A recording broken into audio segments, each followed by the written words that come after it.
तो जयशंकर स्टूडेंट को शक्ति। कनेक्टेड है भी, स्टूडेंट तो कनेक्टेड है क्या? नहीं, स्टूडेंट्स तो उस पर फेसबुक पे कनेक्टेड होंगे। जयशंकर शक्ति अच्छा।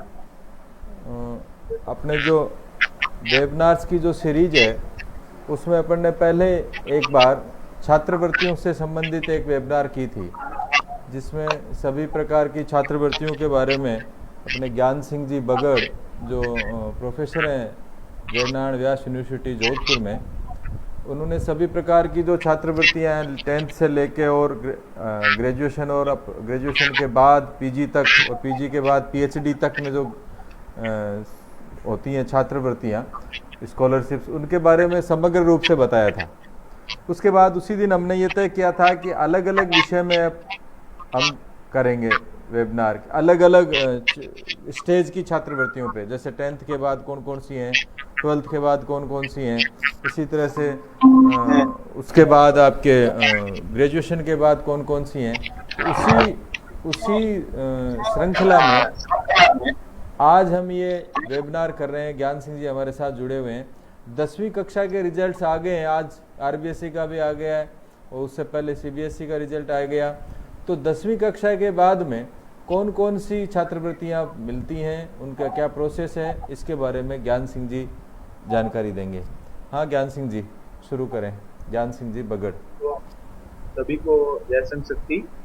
रेवत सिंह जी और पहले भी पूरे एक डिस्कशन चल रहा था कि छात्रवृत्ति के बारे में बताया था, एक छोटा सा सेमिनार भी हमने उसमें किया था। अब उसमें ये था कि अब अलग अलग लेवल पे अपने को करना पड़ेगा, क्योंकि हमें कुछ लेयर्स है उसमें। जैसे हमारे बच्चे जो 10th पास करते हैं, फिर 12th का होता है। अब वो क्या कि उस टाइम जब हमने प्रेजेंटेशन दिया तो ये था कि कंबाइंड सा हमने एक डिस्कशन कर लिया। अब उसमें क्या कि कुछ बच्चे 10th के थे तो उनको बीएससी से कोई ज्यादा वो नहीं था, लिंक नहीं था, बीएससी वालों को एमएससी वालों को नहीं था। तो फिर हमने लगा कि इसको हम अलग पार्ट्स में करें, जैसे कि जो डायरेक्ट बच्चे हैं वो बेनिफिट। उसी सीरीज में ये हमारा डिस्कशन हुआ, फिर हमने इसको मटेरियलाइज करने की कोशिश करी। तो आज हम क्योंकि उस डिस्कशन के बाद में ये पहला ही प्रेजेंटेशन है, पहला ही सेमिनार है जिसमें हम 10th के ऊपर फोकस करेंगे। तो मतलब प्री मैट्रिक और मैट्रिक वाले जो बच्चे हैं, क्योंकि वहीं से अगर अपन ओरिएंट करें बच्चों को तो ज्यादा इफेक्टिव तरीके से हम उनको जो एडवांटेजेस हैं स्कीम के, स्कॉलरशिप के, तो हम उनको तरफ उससे उनको मोटिवेट कर सकते हैं, जिससे कि वो उसमें पार्टिसिपेट करें। और सबसे इम्पोर्टेंट चीज भी यही होती है कि इन्फॉर्मेशन नहीं होती है। बहुत सारे बच्चे बहुत टैलेंटेड हैं, एकेडमिकली बहुत टैलेंटेड हैं, क्योंकि मार्क्स बहुत अच्छे होते हैं 10th में, और क्योंकि 9th में मार्क्स होते हैं, 10th में मार्क्स होते हैं, तो वो उनको उन स्कीम्स का, क्योंकि हमें इन्फॉर्मेशन नहीं होती तो हम उसका एडवांटेज भी नहीं ले पाते। तो उसी सीरीज में हमने ये स्टार्ट किया। और फिर हमने ये कुछ 10th वाली आज जो हम डिस्कस कर रहे हैं पूरे 10th के बच्चों के लिए ही है। और 10th और उससे ऊपर वाले बच्चे उसके अंदर हम ये कर सकते हैं। तो अगर आप हम देखें सबसे जो इम्पोर्टेंट जो है कुछ तो एक्चुअली उसमें भी बहुत सारे लेयर्स हैं स्कॉलरशिप में। कुछ गवर्नमेंट की स्कॉलरशिप हैं, कुछ प्राइवेट ऑर्गेनाइजेशन की स्कॉलरशिप हैं, कुछ एनजीओ की स्कॉलरशिप्स हैं, और कुछ जो है बाहर की यूनिवर्सिटीज, बाहर के जो ऑर्गेनाइजेशन हैं वर्ल्ड वाइड, उनकी स्कॉलरशिप है। तो जो 10th वाले बच्चे हैं उनके लिए बड़ा इंपॉर्टेंट हो जाता है कि वो किसके लिए अप्लाई करें। तो उनके लिए वो किस चीज में अच्छे हैं, मतलब एक थोड़ा इंट्रोडक्टरी पार्ट में चल रहे हैं तो इंडिविजुअल इंडिविजुअल स्कॉलरशिप की बात करेंगे। लेकिन जैसे कोई बच्चा मैथ्स में अच्छा है तो मैथ्स के लिए कुछ स्पेसिफिक वो है स्कॉलरशिप है, फेलोशिप है। कोई बच्चा साइंस के अंदर है, जैसे बायोलॉजी और बाकी फिजिक्स और केमिस्ट्री के हैं, तो उनकी इंडिविजुअल स्कॉलरशिप है। तो ये दो तीन चीजें हमें स्पेसिफिक करना पड़ेगा, लेकिन यहाँ पे हम थोड़ा उनको जनरलाइज करेंगे, क्योंकि हम इतने माइक्रो लेवल के क्लासिफिकेशन पे ना जाके दो तीन चीजें ही अपन यहाँ पे डिस्कस करेंगे। तो जो पहला जो सबसे इम्पोर्टेंट है वो अपन गवर्नमेंट ऑफ इंडिया की जो स्कॉलरशिप है वो बड़ी इंपॉर्टेंट है। और वो उसका थोड़ा एडवांटेज भी रहता है, क्योंकि वो एक चैनल के थ्रू ही मिलती है। तो उसमें जो सबसे बड़ी इंपॉर्टेंट है, एक पोर्टल है, तो चाहे तो आप देख सकते हैं, नेशनल स्कॉलरशिप पोर्टल। वो वो जो पोर्टल है आपको मेरी विजिबल है, मेरी प्रेजेंटेशन स्क्रीन जो सर? नहीं, अभी अभी नहीं हो रही क्या? हाँ, अभी शेयर कर रही है। दोबारा दोबारा शेयर करता हूँ एक बार, मैं एक बार इसको डिस्कनेक्ट करता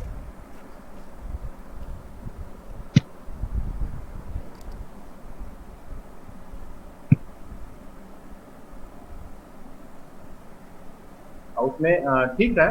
तो मैं उसको जब तक वो शायद प्रोसेस स्लो है, इंटरनेट की कनेक्टिविटी की वजह से है, कोई नहीं, आप क्योंकि बता मोबाइल। देना। हाँ। हाँ, तो उसमें जो सबसे जो पहला जो मैंने उसको सिलेक्ट किया था, तो वो है नेशनल स्कॉलरशिप पोर्टल है पूरा गवर्नमेंट ऑफ इंडिया का। तो उसका लिंक भी मैं इसमें शेयर करूंगा। ये पूरा पीपीटी का जो है, जो प्रेजेंटेशन है, वो भी मैं शेयर करूंगा रेवंत सिंह जी से, और आपको ये अवेलेबल रहेगा एज एन ए पीडीएफ और पीपीटी, दोनों ही फॉर्म में अवेलेबल रहेगा। तो आपको ये फेसबुक से जो सुन रहे हैं वो फेसबुक से, और यूट्यूब पे देखना चाहे तो यूट्यूब पे भी ये अवेलेबल रहेगा। तो ये एक रहेगा, तो ये इसमें रहेगा। और इसमें जो है दो चीजें हैं। आफ्टर नाइन्थ इसमें अपन अप्लाई कर सकते हैं, और इसकी पूरी गाइडलाइन है। और इसको एक बोलते हैं NSP portal, national scholarship portal. चाहो तो आप कोई लिखना चाहे कोई बच्चा तो लिख भी सकता है, क्योंकि ये एनएसपी प्रोग्राम है और ये गवर्नमेंट ऑफ इंडिया का है, तो बहुत बड़ा इसमें है। और इसमें अलग अलग स्कॉलरशिप है। तो ये एक सबसे पहले मैं आपको बताना चाह रहा हूँ। अब इसमें स्टेट वाइज होता है, इसमें जो रिक्वायरमेंट है वो क्या क्या है। जैसे नेशनल जो स्कॉलरशिप पोर्टल है, अगर उसमें जाएंगे तो 10th के बाद की बता रहा हूँ मैं, 10th के बाद वाली ही बता रहा हूँ, बस 12th वाली नहीं इंक्लूड कर रहा हूँ यहाँ पे।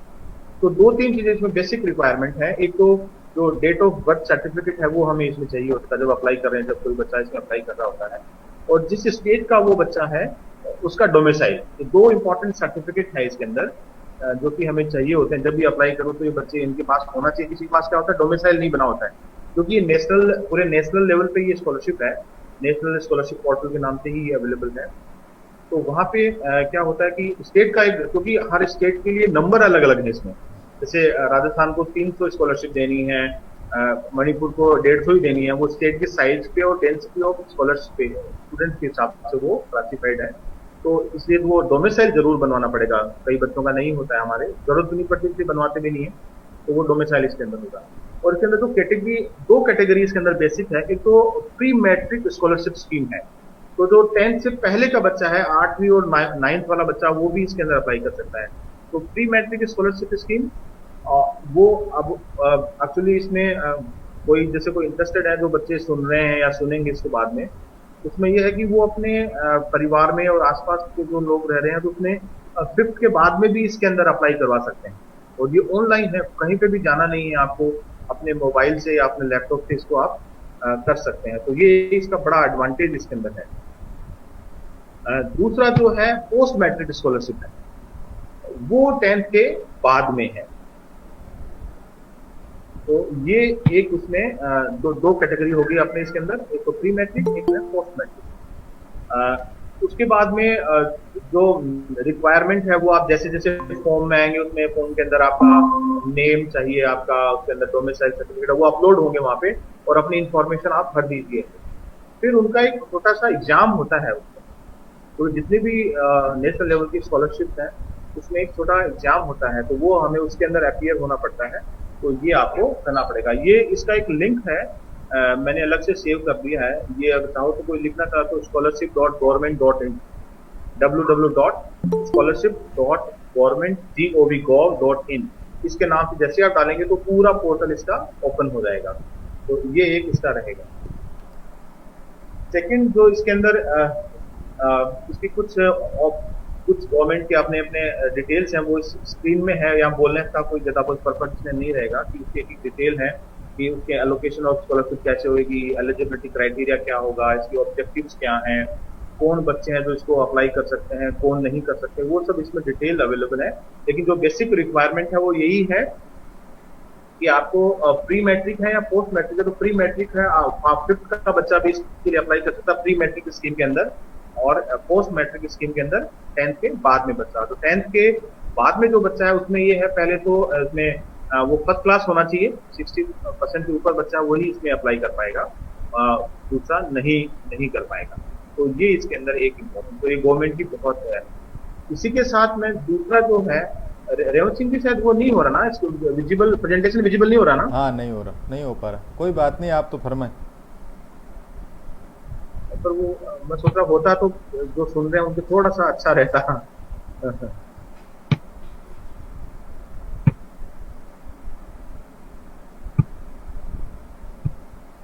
अभी हो रहा है सर? नहीं सर, नहीं। अभी हाँ, भी नहीं हो रहा? अब शुरू हुआ। अब हो रहा है। अब ठीक है, तो फिर अब हो रहा है। बस बस ठीक है, ठीक है, इससे हो जाएगा, अच्छा रहेगा। हम्म। इससे क्या है वो देख पाएंगे, नहीं तो बिना देखे तो वो थोड़ा मुश्किल होता है उसको कनेक्ट करना। हम्म।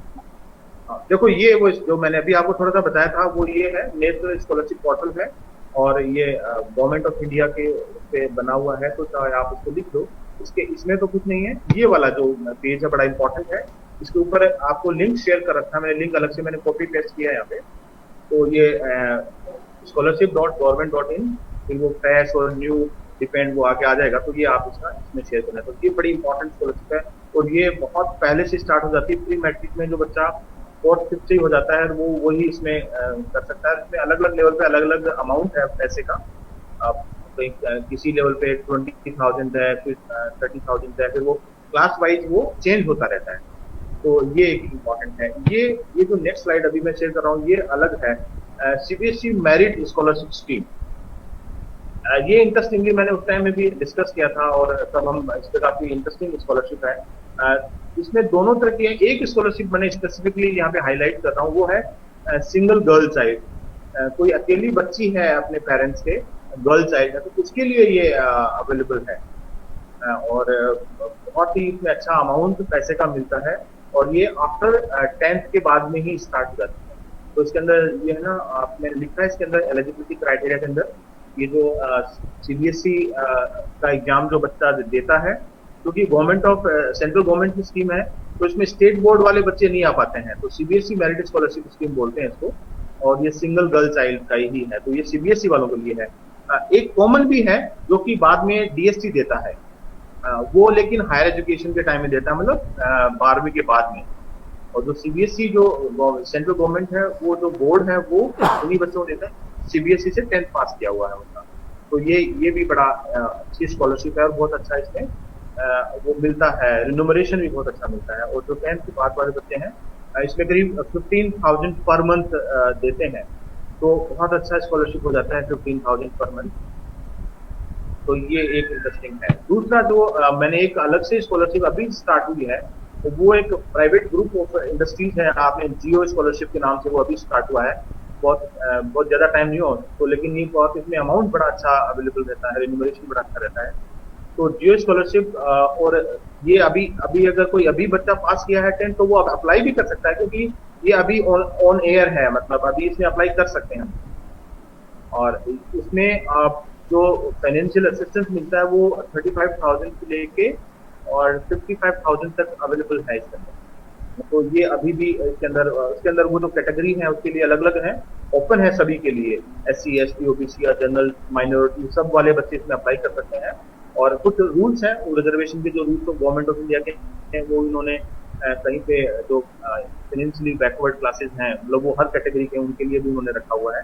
तो बाकी ये सभी के लिए अवेलेबल है, तो ये भी बहुत अच्छी स्कॉलरशिप है, और बहुत अच्छा इसमें फाइनेंशियल असिस्टेंस भी अवेलेबल है। इसके अंदर थोड़ा सा मैं बता देता हूँ कि क्योंकि ये मेरिट बेस्ड स्कॉलरशिप है, तो इसके अंदर कुछ एलिजिबिलिटी बेसिक क्राइटेरिया है। अगर क्लास 10th के बाद में आप इसमें अप्लाई कर रहे हो, तो 10th में 70% मार्क्स होने चाहिए आपको, अगर आपने स्टेट बोर्ड से पास किया है तो। अगर आपने सीबीएसई बोर्ड से हो या आईसीएस बोर्ड से हो, तो 85% आपके मार्क्स होने चाहिए। तो ये थोड़ा सा आपको इसमें देखना पड़ेगा, और ये सभी के लिए अवेलेबल है। दूसरा, अगर 11th क्लास में आप अप्लाई कर रहे हो, तो 11th में भी वो सेम क्राइटेरिया है। अगर स्टेट बोर्ड में आप हो, जैसे state board Rajasthan education board है, यूपी एजुकेशन बोर्ड है, स्टेट बोर्ड का ये मतलब है। और सीबीएसई का अपन सब मतलब जानते ही हैं। तो ये दो कैटेगरी इन्होंने बनाई है, क्योंकि सीबीएसई में मार्क्स का लेवल थोड़ा ज्यादा रहता है, तो इन्होंने ज्यादा ही रखा हुआ है। 12th तक जाते हैं, तो ये अपन ने वैसे आज 10th वालों की बात कर रहे हैं, लेकिन क्योंकि ये इसमें एक साथ ही है, तो इसलिए मैं मेंशन कर रहा हूँ। तो अगर आपके कोई आसपास से जानने वाला हो कि वो अभी 10th पास किया है या 11th पास किया है, तो ये इसके अंदर अवेलेबल है। नीचे मैंने इसमें, आप अगर स्क्रीन देख रहे हो, तो इसमें अगर स्पेसिफिक आपको लिंक की दिक्कत हो रही है, तो कुछ करना नहीं है, www.geo.com में चले जाओ, और वहां पे स्कॉलरशिप का एक अलग से उसके अंदर लिंक है, वहां पे जाके सब इंफॉर्मेशन आपको अवेलेबल है। बाकी ये इसके अंदर मैं स्पेसिफिक लिंक भी शेयर करूंगा, तो उससे आप डायरेक्ट भी उस स्कॉलरशिप के पोर्टल पे जा सकते हो। तो ये बहुत अच्छा स्कॉलरशिप प्रोग्राम है, और बाई चांस अभी ये अवेलेबल है। अगर कोई बच्चा अभी 10th 11th और 12th पास किया है, तो उसके लिए वो अप्लाई भी कर सकता है। और इसके लिए साथ क्योंकि ये चल ही रहा है तो आप मैंने इसमें देखा इसमें ग्रेजुएशन लेवल पे भी और पोस्ट ग्रेजुएशन लेवल दोनों के लिए ये हो, तो मतलब ये जो जियो स्कॉलरशिप प्रोग्राम है 10 से लेके और पीजी तक अवेलेबल है, तो किसी भी बच्चे का वो है तो उसमें आप कर सकते हैं। एक ये तो बेसिक 4-5 स्कॉलरशिप अपन ने बात करी। एक बहुत पॉपुलर प्रोग्राम है और बहुत पुराना प्रोग्राम है, वो है नेशनल टैलेंट सर्च स्कीम। जो मेरिटोरियस बच्चे होते हैं वो 10th में और 12th में, उनके लिए ये जो एजुकेशन सर्वे डिवीजन है अपना क्या एनसीआर जो एनसीईआरटी के जिसको बोलते हैं, उनका ये प्रोग्राम है और ये बहुत प्रेस्टिजियस फेलोशिप है। जैसे बीएसटी वाली प्रेस्टिजियस फेलोशिप है वैसे एनसीईआरटी की ये प्रोग्राम है और ये बहुत बहुत अच्छा प्रोग्राम है जो कि इसमें होता है। इसमें जो क्लास 10th के बाद वाले बच्चे हैं या 10th पास किया उन्होंने उसमें कर सकते हैं। और इसके अंदर जो है, लेकिन आप जरूरी है कि कहाँ पे एडमिशन ले, तो इसके अंदर जो स्कूल्स हैं वो ये इन्वॉल्व है, जैसे केंद्रीय विद्यालय है, नवोदय विद्यालय है, सैनिक स्कूल है, तो उन्हीं में पढ़ेंगे तभी आपको नहीं मिलेगा। तो थोड़ा ये इसमें एक थोड़ा सा वो रहता है। जैसे अपन किसी प्राइवेट स्कूल में पढ़े तो वहाँ पे ये अवेलेबल नहीं रहेगा, तो वो उन्हीं बच्चों के लिए है जो कि यहाँ पे एडमिशन लेते हैं। और उसके वो एज का बार होता है, स्टूडेंट 18 ईयर्स का होना चाहिए, तो अपन के आसपास जो है। और तो वो तो सब होता है जब अपन ये तो बेसिक चीजें हैं जो कि इसमें होता है। तो ये एक जो टैलेंट सर्च प्रोग्राम है ये बहुत एनसीईआरटी का है और बहुत अच्छी स्कॉलरशिप है। इसके अंदर एक और भी है, ऑल इंडिया, और जो ये 10th के साथ तो है ही, और ये प्री मैट्रिक भी है। All India science maths AIIMS talent examination इसको बोलते हैं, और ये भी जुलाई के अंदर अभी ओपन है। जो कोई बच्चा मैथ्स में जो बहुत अच्छा काम कर रहा है, मैथ्स बहुत अच्छी सब्जेक्ट उसका है, तो वो ही और she can apply for this scholarship as well. दूसरा एक और, जैसे वो जियो स्कॉलरशिप प्रोग्राम था, वो एक और प्रोग्राम है, वो 10th और 12th दोनों के लिए है, दैट इज धीरू भाई अंबानी स्कॉलरशिप प्रोग्राम। वो भी जियो रिलायंस इंडस्ट्रीज की तरफ से है, और उसमें भी करीब पर मंथ 15,000 से 25,000 तक स्कॉलरशिप का उसके अंदर अमाउंट है, तो वो भी इसमें अप्लाई कर सकते हैं। और ये अभी ओपन है, धीरू भाई अंबानी स्कॉलरशिप प्रोग्राम जो है वो, ये 2-3 ओपन है। ये प्राइवेट दोनों मिक्स किया है मैंने, अलग एक्चुअली ये भी अलग कर लेना चाहिए था, लेकिन क्योंकि वो एक साथ ही हो गया। कुछ प्राइवेट जो ऑर्गेनाइजेशन है उनके फेलोशिप है, और कुछ अपने जो गवर्नमेंट ऑर्गेनाइजेशन है उनके फेलोशिप है।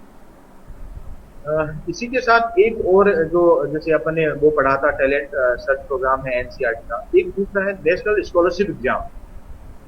ये भी गवर्नमेंट ऑफ इंडिया का ही है नेशनल स्कॉलरशिप एग्जाम, और ये प्री मैट्रिक और पोस्ट मैट्रिक दोनों है इसके अंदर। ये आप 5th क्लास से लेकर 12th क्लास तक के बच्चे हैं उनको ये अवेलेबल रहती है स्कॉलरशिप। तो ये भी 10th वालों के लिए बहुत अच्छा एक अपॉर्चुनिटी हो सकती है, जो कि इसके अंदर अप्लाई कर सकते हैं। और ये इसी टाइम, अब इसका मैंने देखा नहीं है ये ओपन है कि नहीं है, लेकिन इसका जो टाइम है ओपन होने का वो यही है, जुलाई से लेकर सितंबर तक ये ओपन रहता है। इस बार हो सकता है शेड्यूल थोड़ा डिस्टर्ब हुआ कोविड की वजह से, बट ये ओपन हो जाएगा अगर नहीं भी है तो सितंबर से पहले।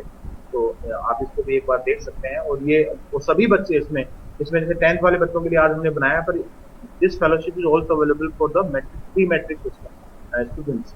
क्या नेशनल स्कॉलरशिप एग्जाम? हाँ बिल्कुल बिल्कुल, इसका लिंक भी मैंने दिया है, शेयर किया है, तो आप उसको एक बार देख लेना। ये इसमें मैंने दे रखा है। और ये कुछ कॉमन फेलोशिप्स हैं, उसमें 10th 12th और मिक्स है वो थोड़ा, क्योंकि ये एक साथ पोर्टल में था तो इसको मैंने एक साथ कॉपी किया। तो जैसे नेशनल स्कॉलरशिप एग्जाम होगा, एक बीटीएससी एग्जाम है वो अलग है, और नेशनल साइंस कोर्स है, नेशनल साइंस कोर्स एग्जाम है, वो साइंस वालों के लिए ही अवेलेबल है सिर्फ। तो जो 10th के बाद में जो साइंस लेते हैं बच्चे उनके लिए है, और वो साइंस के एग्जाम अलग, जैसे मैथ्स का एग्जाम था वैसे इसमें साइंस वाला एक पेपर अलग से क्लियर करना पड़ता है, उनको लिए अवेलेबल है। ये बीटीएससी केवल बिहार के लिए या सबके लिए? ये आरटीएससी भी है इसके अंदर, ये बिहार वाला साथ में आ गया, और आरटीएससी भी है, राजस्थान जो टैलेंट सर्च एग्जामिनेशन, ये सब पूरे स्टेट वाइज एक्चुअली। ये भी डीएसटी का प्रोग्राम है, तो इसमें एक आरटीएससी भी है, राजस्थान टैलेंट सर्च एग्जामिनेशन जो है वो अलग से है, तो वो भी इसके अंदर इंक्लूड है। तो क्योंकि स्टेट वाइज है, ये अलग अलग स्टेट वाइज होता है, तो इसमें होता है। दूसरा एक जो है जेसी बोस फेलोशिप है, ये सब के लिए अवेलेबल है, हर एज ग्रुप के लिए। जेसी बॉस नेशनल फेलोशिप है साइंस एंड एक ये, क्योंकि हायर एजुकेशन में ज्यादा काम करता है। एक हमारे जो हम काम करते हैं तो उसका science and engineering research board, SERB हम उसको बोलते हैं, उसके अंदर है। तो ये pre matric, post matric, pre PhD, post PhD, तो हर लेवल के लिए है, और इसमें एक एज बार होता है। तो ये उन रिसर्च के लिए है बेसिकली। ये किसी क्लास को पास करने के लिए, किसी बच्चे का टैलेंट है कोई मशीन डेवलप करने के लिए, या कोई वो कुछ स्टार्टअप बनाना चाहता है किसी भी कुछ के लिए, तो ये उसके लिए भी है। ये नोट कि आप स्कूल में है या नहीं, उससे कोई फर्क नहीं पड़ेगा। आप इसमें एक प्रोजेक्ट सबमिट करना पड़ेगा, और वो हर लेवल पे होता है। 10th वालों के लिए अलग है, 12th के लिए अलग है, BSc वालों के लिए अलग, और इवन आफ्टर PhD भी ये अवेलेबल है। तो ये दो चीज के अंदर है, तो आप इसमें भी एक ये कर सकते हैं। एक जो है JSPN स्कॉलरशिप है, ये जापान के साथ अपना एक कोलैबोरेशन है एक्चुअली। तो जापान और इंडियन गवर्नमेंट मिलकर ये फेलोशिप देती हैं, और ये सब्जेक्ट वाइज भी है और कॉमन, ये ह्यूमैनिटीज वालों के लिए भी, ये आर्ट्स वाले बच्चे भी ले सकते हैं इसके अंदर, साइंस वालों के लिए भी है, और ये मैट्रिक के बाद का है। तो ये 10th जो पास किया पोस्ट मैट्रिक बच्चे ही इसमें अप्लाई करते हैं। तो JSPN स्कॉलरशिप जैसे आप गूगल में डालेंगे, उसमें आपके लिए इसमें पूरी डिटेल इसकी अवेलेबल हो जाएगी। एक है Siya youth scholarship in Singapore. तो ये अब्रोड स्टडी के लिए है। 10th पास के बाद में आपको कुछ आइडेंटिफाइड स्कूल है इंडिया में, और उनका कोलैबोरेशन है सिंगापुर से, और वो साइंस के लिए जनरली ये होता है। 10th के बाद में जो साइंस ऑप्ट करते हैं बच्चे, उनके लिए ओपन है। तो सिया यूथ स्कॉलरशिप प्रोग्राम है, और ये अवेलेबल है। तो ये एक बड़ा जो बच्चे थोड़े अच्छा कर रहे हैं एजुकेशन के अंदर, और वो इसमें कुछ बहुत नहीं, इसका सिलेबस भी, इसका एग्जाम होता है, तो इसका सिलेबस भी है। आप चाहो तो ऑनलाइन अवेलेबल है। अगर किसी को कोई दिक्कत हो तो वो मेरे से या और किसी से हमारे ग्रुप के कांटेक्ट करके हम उसके अवेलेबल करा देंगे, क्योंकि ऑनलाइन अवेलेबल है। कई बार होता है कि ये चेंज होता रहता है। तो जैसे 2019 में थोड़ा सिलेबस अलग था, 20 में थोड़ा अलग हो गया, तो वो अपडेटेड सिलेबस आपको देखना है, थोड़ा ध्यान रखना। ऐसा नहीं हो कि आप पुराना सिलेबस के साथ तैयारी करो, वो थोड़ा चेंज हो। तो ये एक इसके अंदर अभी रिसेंटली कुछ सालों पहले ही एक नई स्कॉलरशिप स्टार्ट हुई है, वो है A-STAR इंडिया यूथ स्कॉलरशिप। और ये आपको मैं इसमें हम भी जैसे जो प्रोफेसर हैं वो भी अप्लाई कर सकते हैं इस स्कॉलरशिप में, और ये रिसर्च के लिए भी है। और ये 8th क्लास से लेके, और ये रिसर्च को मतलब अपने पूरे करियर में आप ले सकते हो। तो A-STAR इंडियन यूथ स्कॉलरशिप के नाम से ये अवेलेबल है, और ये इसका भी अभी ओपन है। ये आप चाहो तो ये भी आप देख सकते हो। तो 10th पास बच्चा है, उसके बाद में इसमें कर सकते हैं। तो ये कुछ बेसिक फेलोशिप थी, जो कि वो जिसमें कुछ स्पेसिफिक है, कुछ जनरलाइज है। तो आप अपनी एलिजिबिलिटी आप थोड़ा चेक कर लेना सबकी। मैंने, क्योंकि प्रेजेंटेशन बहुत बड़ा हो जाता, मैं सबकी एलिजिबिलिटी डालता, और या सबका PDF या फॉर्म डालता, तो बहुत थोड़ा मुश्किल होता उसको कंप्लीट करना इस टाइम लिमिट में। अब एक अलग से मैंने एक फोकस किया है, वो बड़ा इंटरेस्टिंग है, वो बहुत पॉपुलर भी है, और बहुत बच्चे उसको लेते हैं, तो उसमें अंदर नंबर बहुत ज्यादा होता है। वो है किशोर वैज्ञानिक प्रोत्साहन योजना। ये बढ़िया बहुत इसको KVPYV स्कॉलरशिप बोलते हैं, और इसमें पोस्ट मैट्रिक बच्चा इसमें अप्लाई कर सकता है, 11th में, 12th में, BSc में और MSc में। तो ये पोस्ट मैट्रिक स्कॉलरशिप है, और ये अलग अलग लेवल पे है। तो फिजिक्स, केमिस्ट्री, मैथ्स वाले बच्चे, और फिजिक्स, केमिस्ट्री, बायोलॉजी वाले बच्चे, दोनों बच्चों के लिए अवेलेबल है। तो इस फेलोशिप को भी आप जरूर देखना, और ये बहुत पॉपुलर है, और गवर्नमेंट ऑफ इंडिया की स्कॉलरशिप है ये, और इसका पोर्टल भी अलग से बना हुआ है, किशोर वैज्ञानिक प्रोत्साहन योजना। इसका भी एग्जाम ही होता है। कुछ इन फेलोशिप में मेरिट बेस्ड सिलेक्शन है, कुछ में एग्जाम बेस्ड सिलेक्शन है। तो वो थोड़ा सा आप चेक कर लेना अपनी एलिजिबिलिटी, और कहाँ पे आपको ज्यादा ठीक लग रहा है वहाँ पे आप अप्लाई करें, और उसके अंदर वो फाइनेंशियल असिस्टेंस भी देख लें।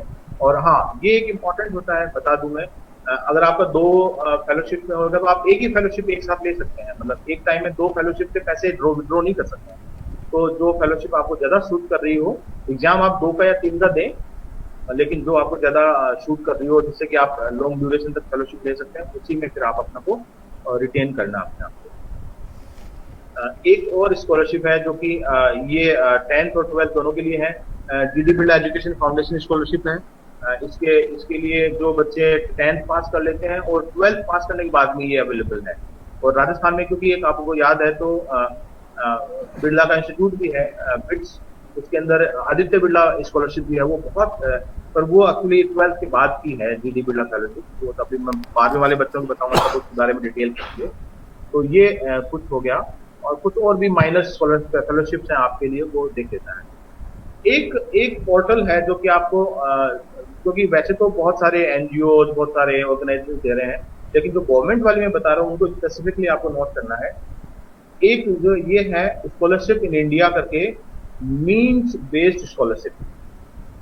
मीन्स बेस्ड स्कॉलरशिप क्या कि जिसकी जैसे रिक्वायरमेंट है उस हिसाब से है, और ये अपना जो होम मिनिस्ट्री और गवर्नमेंट ऑफ इंडिया की जो ऑर्गेनाइजेशन है उनको उनके थ्रू है। इसके अंदर दो कैटेगराइजेशन है, प्री मैट्रिक स्कॉलरशिप स्कीम और पोस्ट मैट्रिक स्कीम। जैसे मैंने पहले आपको बताया था टैलेंट सर्च, वैसे ही इसमें भी है। और इसमें भी इसी टाइम में जो है जुलाई के बाद में, और जुलाई से अक्टूबर तक, सितंबर तक ये ओपन रहती है। तो इनमें से कुछ ओपन भी है, और ओपन जो नहीं होंगी उसमें लिखा होगा प्रोबेबली वो कब ओपन होगी, तो आप उसमें अप्लाई कर सकते हैं। तो जिनको प्री मैट्रिक करनी है, जिनको पोस्ट मैट्रिक, दोनों के लिए ही अवेलेबल है।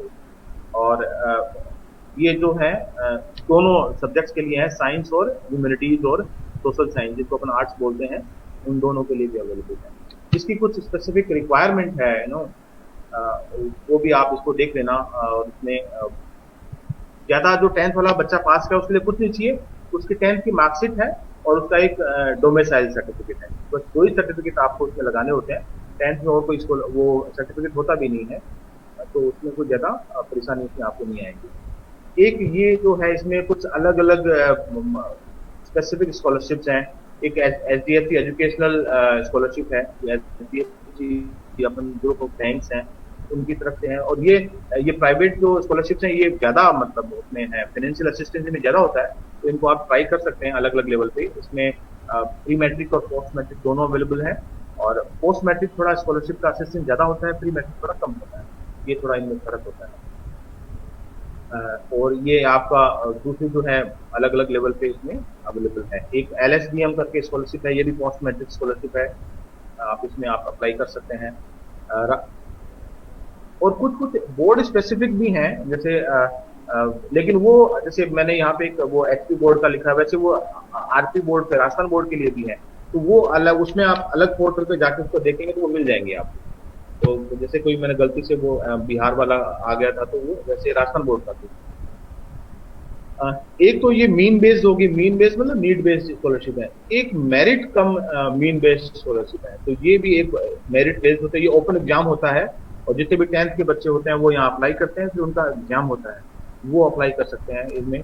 तो एक विद्याधन स्कॉलरशिप है, इसमें गवर्नमेंट ऑफ इंडिया के साथ एलआईसी ने मिक्स करके और फिर ये स्कॉलरशिप प्रोवाइड करा रहे हैं। और एक टेक्निकल कोर्सेज के लिए अलग से स्कॉलरशिप है, और ये दो तीन जो अलग अलग तरह की स्कॉलरशिप के अंदर ये ज्ञान सा जो आपने ऊपर हेडिंग लिखा है scholarship in India talent based scholarship, यदि ये गूगल पे डालेंगे तो सब सूचनाएं आ जाएंगी? बिल्कुल बिल्कुल, जैसे ही आप डालोगे ना मेरिट कम बेस्ड स्कॉलरशिप, तो वो यही पोर्टल खुलेगा। और वैसे मैंने इसके लास्ट में इनके वो भी दिए हैं, लिंक्स भी दिए हैं कईयों के, तो वो भी अवेलेबल है। तो जैसे ये डालोगे ना scholarship in India merit come mean based, तो इसके लिए पूरा पोर्टल बना हुआ है बहुत अच्छे से इंटरफेस है उसका, जो सब चीजें इंफॉर्मेशन, आपकी एलिजिबिलिटी क्या है, अगर आप 10th के लिए अप्लाई कर रहे हो तो क्या है, 11th के लिए कर रहे हो तो क्या है। तो वो बहुत ही फ्रेंडली पोर्टल है, क्योंकि वो 10th वाले बच्चों के लिए बनाया है और पूरे इंडिया के लिए बनाया है। तो इतना इजी है कि उसमें कोई भी बच्चा देख के समझ जाएगा।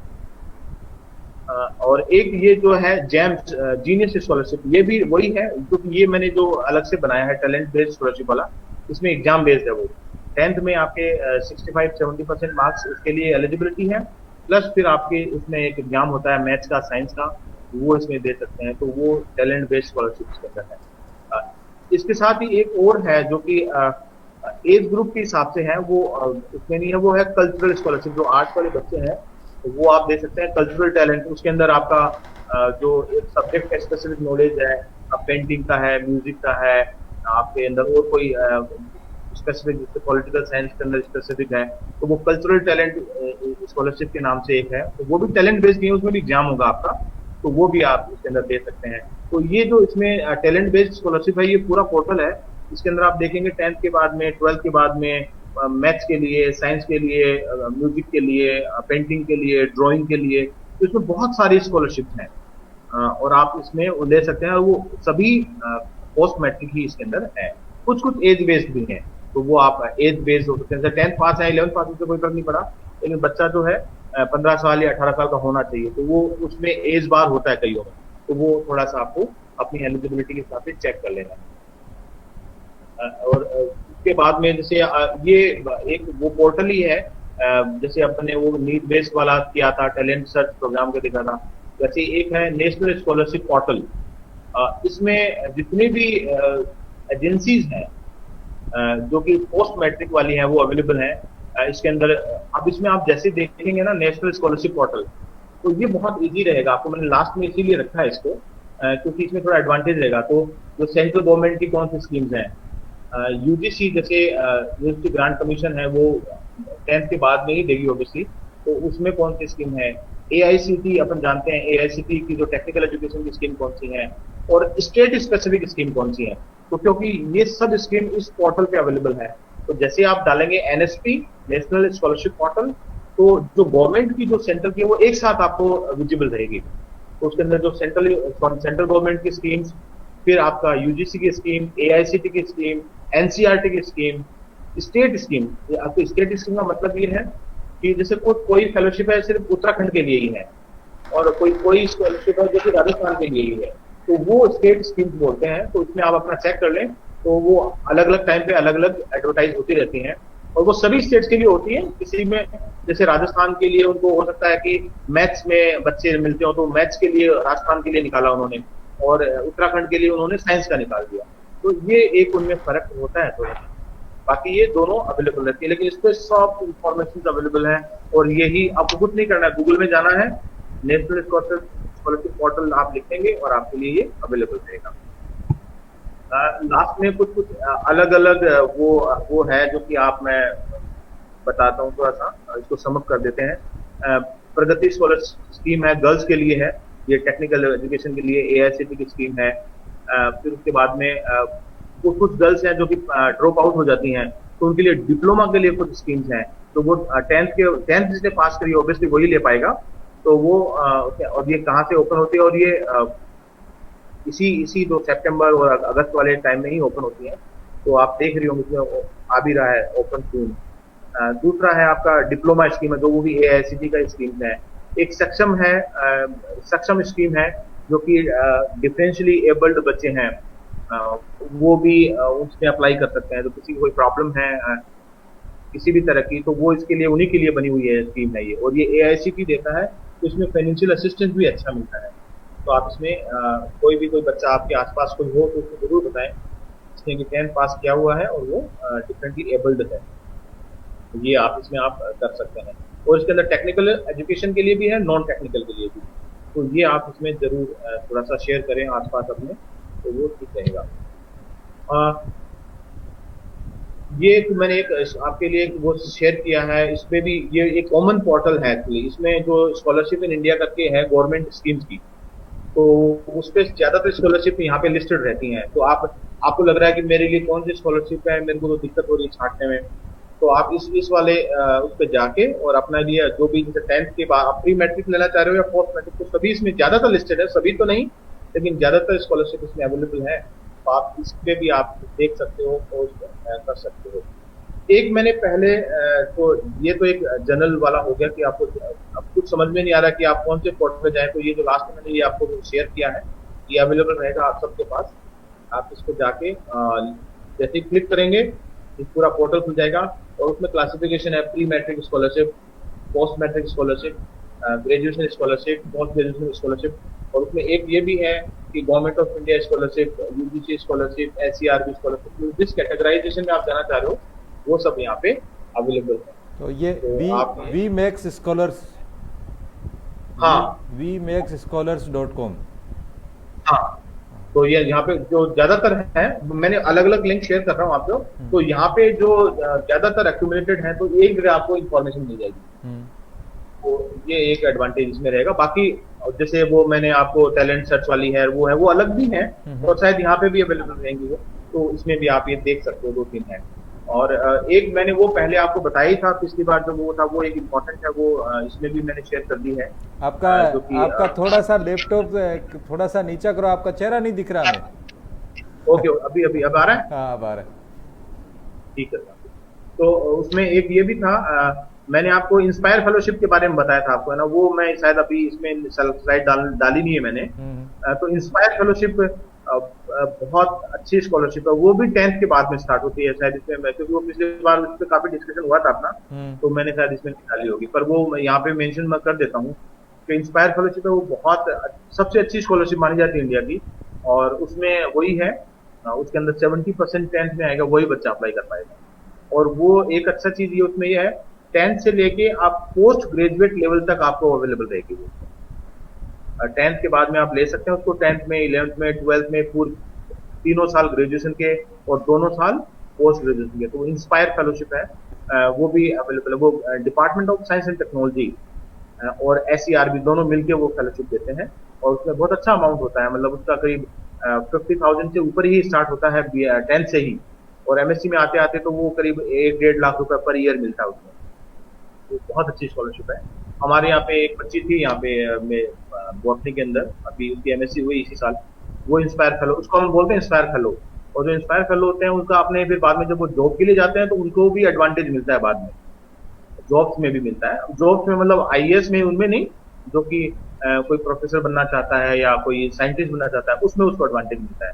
तो इंस्पायर फेलो को हमेशा हमेशा वेटेज मिलता है अलग से 5% का, वो अलग अलग लेवल पे, कहीं 5% का, कहीं से 3% का है, पर वो भी एक एडवांटेज है, तो वो आप इसमें देख सकते हैं। तो ये कुछ बेसिक स्कॉलरशिप थी जो कि 10th के बाद में अवेलेबल है, और इसके अलावा मैंने कुछ सबको मैंने यहाँ पे शेयर नहीं किया है, क्योंकि ये जो इम्पोर्टेंट थी वही मैंने मेंशन करी है।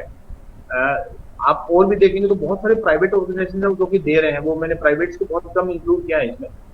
जैसे बैंक वाला है, SBI बैंक की स्कॉलरशिप है जो कि मैथ्स के लिए दे रहा है, या बैंकिंग, कोई बैंकिंग में बच्चा जाना चाहता है तो उसके लिए अलग से वो दे रहा है। तो इस तरह की भी फेलोशिप अवेलेबल है।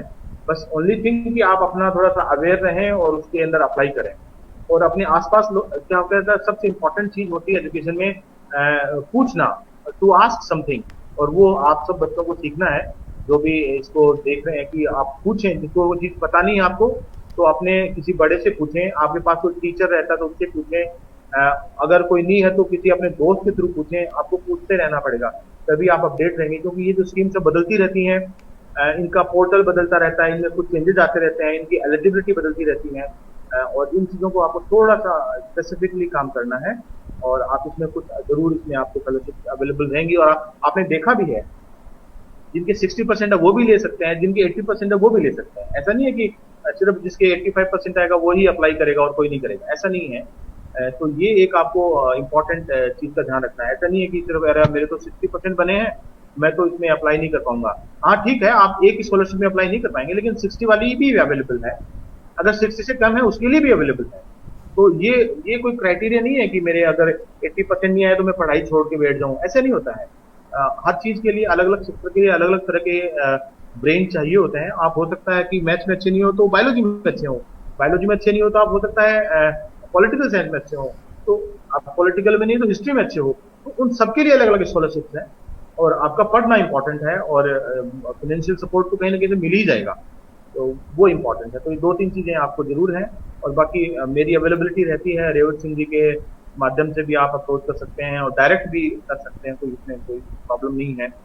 मेल के थ्रू, आजकल व्हाट्सएप है, व्हाट्सएप बड़ा आसान तरीका है कॉन्टैक्ट करने का, तो उसके थ्रू भी मिल सकते हैं। तो ये सब चीजें हैं, आप कर रखें उसमें, और ये सब, और जैसे आपको कोई भी कुछ भी पता नहीं है तो भी आप गूगल के थ्रू आप सर्च कर सकते हैं, और अपने लिए जो स्कॉलरशिप जो स्पेसिफिक है उसको आइडेंटिफाई कर सकते हैं। तो ये आप 2-3 चीजें हैं, थोड़ा ध्यान रखें, और आपके लिए अच्छा रहेगा सबके लिए। तो हाँ हाँ, ज्ञान साहब। I guess, thank you. हाँ हाँ, एक तो ये जो जानकारियां हैं ये सभी हमने आप तक पहुंचाई। वो स्क्रीन को अब स्क्रीन रिप्रेजेंटिंग बंद कर दे रहा हूँ ज्ञान साहब।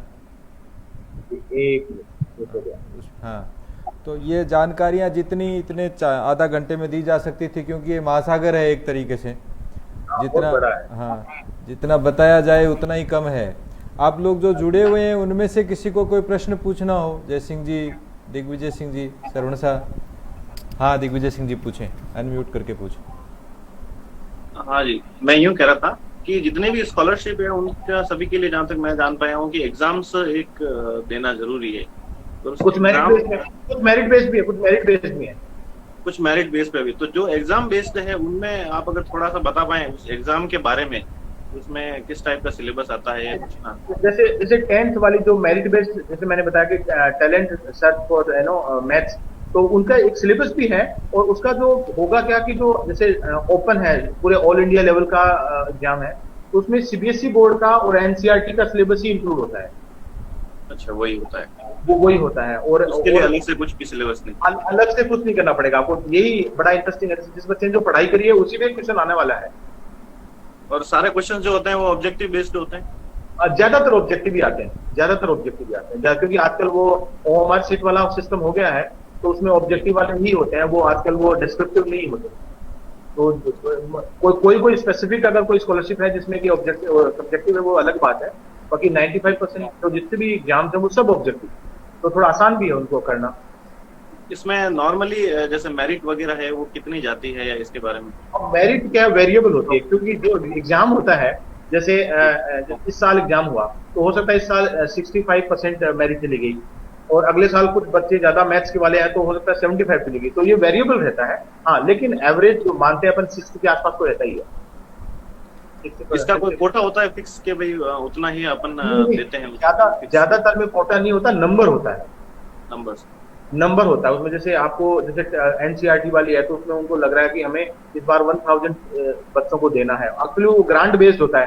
जैसे उनके पास 5 करोड़ रुपीज अवेलेबल है, तो 5 करोड़ ही वो दे पाएंगे। तो 5 करोड़ के लिए पूरे साल का अगर 10,000 के हिसाब से देखें तो उनको कि भाई 1000 बच्चों को इस बार हम दे पाएंगे। ये नंबर हर साल वेरिएबल रहते हैं। वो एक्चुअली वो क्या होता है, एमएचआरडी से क्या होता है, ग्रांट इनको एलोकेट होती है। तो किसी साल तो वो एलोकेशन थोड़ा ज्यादा हो जाता है, पर लमसम उतना ही रहता है। उसमें वो ऐसा नहीं है कि इस साल 1000 तो अगली बार 5000 हो जाएंगे, अगली बार हो सकता है वो 1100 हो जाए या 1200 हो जाए।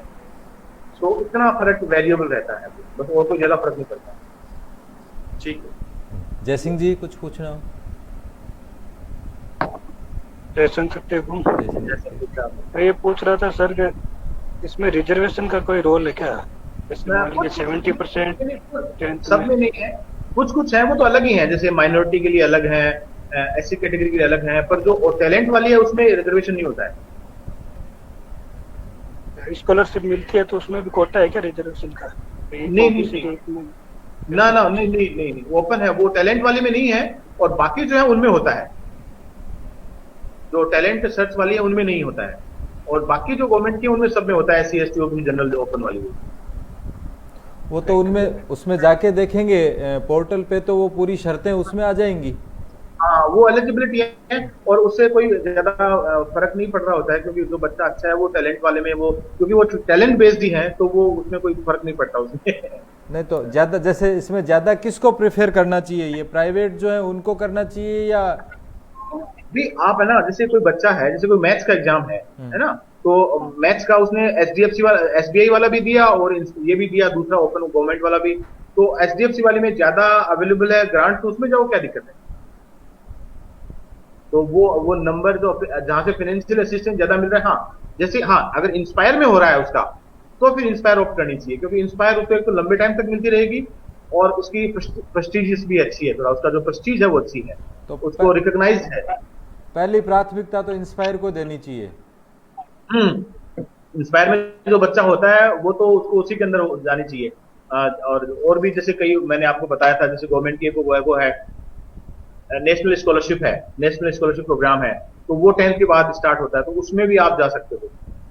और उसमें अलग अलग 2-3 तरह की स्कीम है, एनएसपी स्कीम है, तो वो ज्यादा ठीक रहती है। और वो 10th के बाद इसलिए होती है, वो 18 ईयर्स होता है। 10th पास किया किसी बच्चे ने, अगर वो 17 साल का है तो फिर अगले साल दे पाएगा, वो 11वीं में मिलेगी उसको, क्योंकि उसमें मिनिमम एज 18 ईयर्स रखी है। तो आजकल तो बच्चे थोड़ा जल्दी पास कर लेते हैं 10th थोड़ा।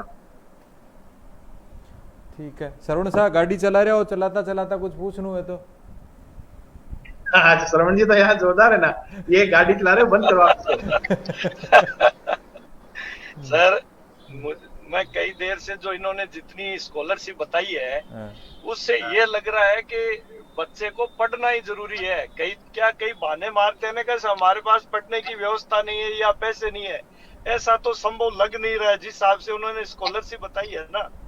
तो फाइनेंशियली तो प्रॉब्लम हो नहीं सकती, इतनी तरह की स्कॉलरशिप है तो कहीं न कहीं बच्चे का अगर थोड़ा सा भी प्रयास हो तो हो सकता है। तो ज्ञान सा का बहुत बहुत धन्यवाद, काफी जानकारियां इन्होंने अच्छी दी है। अभी हम जब 10th में थे तब हमें कुछ भी नहीं पता था, और आज जो योजनाएं या जो सुविधाएं हैं वो बहुत है। तो ज्ञान सा, ये जो आज थोड़ा सा अपने साथ एक तो ये क्रैश रहा, टाइम का क्रैश हो गया कि वो जो 10th का रिजल्ट आज ही आया है आरबीएससी का, वो भी 4 बजे ही घोषित हुआ है और 4 बजे ही अपनी वेबिनार थी, तो स्टूडेंट्स तो सब उसमें लगे हुए हैं। तो ये अपना कोई बात नहीं, आपने सही टाइम पे करवाया, आज रिजल्ट आते ही वो तुरंत स्कॉलरशिप के लिए अप्लाई करेंगे आज शाम को। तो इसलिए जो लोग देख रहे हैं उन सब से निवेदन रहेगा, बाद में देखेंगे उनसे भी निवेदन है कि इसको अधिकतम लोगों तक पहुंचाएं। दूसरा, एक जो अभी ज्ञान सा ने बताया कि आपको कुछ भी इस बारे में जानकारी लेनी हो तो मैं आपको एक नंबर शेयर कर रहा हूं, छात्र पुरुषार्थ फाउंडेशन का जो व्हाट्सएप नंबर है वो मैं कमेंट में भी लिख रहा हूं, 9828406070, 9828406070, 40 60 70, 98 28 40 60 70।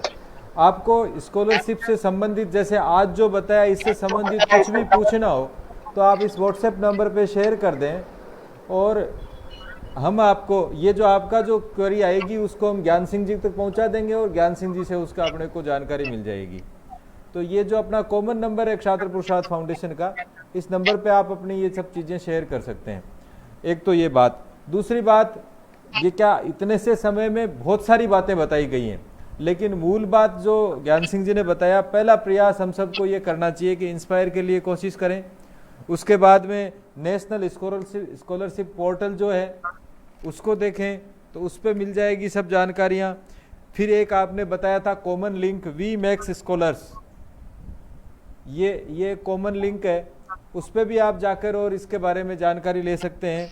इसके अलावा टैलेंट सर्च एक है, टैलेंट सर्च प्रोग्राम, वो भी आप जो ही गूगल में डालेंगे तो टैलेंट सर्च प्रोग्राम के हिसाब से आपको इससे संबंधित जितनी जानकारियां वो आ जाएंगी। श्रवण साहब वीडियो ऑफ कर दे रहा हो, गाड़ी चला रहे हो तो।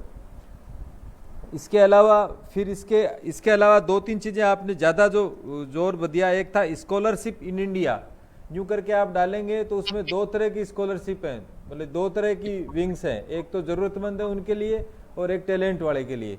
तो उन दोनों के लिए भी आप स्कॉलरशिप इन इंडिया में जाके गूगल पे टाइप करेंगे और ढूंढेंगे तो सब मिल जाएगा। इसके अलावा मुख्य रूप से आपने प्राइवेट में बताई जो जियो स्कॉलरशिप, तो उसमें धीरू भाई अंबानी वाला भी है और जियो वाला भी है, वो भी आपको उसमें मिल जाएगा। इसके अलावा बहुत सारी नेशनल स्कॉलरशिप एग्जाम होता है, वहाँ भी वो भी यदि आप जाके सर्च करेंगे तो मिल जाएगा। राजस्थान टैलेंट सर्च एग्ज़ाम होता है जो 7वीं क्लास से शुरू हो जाता है, उसमें भी आप यदि वहाँ जाके गूगल पे उसको सर्च करेंगे तो आपको मिल जाएगा। एक जापान की आपने बताई थी JSPN, इसी तरह से एक सिंगापुर के साथ बताई थी SIA, इसी तरह से ए स्टार इंडिया यूथ स्कॉलरशिप है जो 8th से लेके और थ्रू आउट एजुकेशन लास्ट तक मिलती है, वो रिसर्च पे मिलती है। तो इस तरह से बहुत सारे प्रोग्राम्स हैं।